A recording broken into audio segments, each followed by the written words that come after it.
вече има чудесни материали, които подпомагат и речевото, и когнитивното развитие на децата.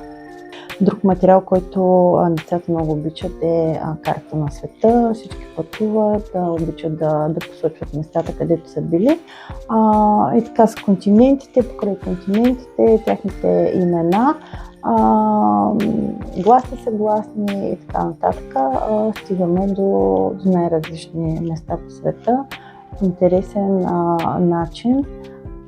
Играем, учим и естествено автоматизираме звукове, диференцираме и отново стигаме до там, че през играта има един голям резултат и за мен, и за тях.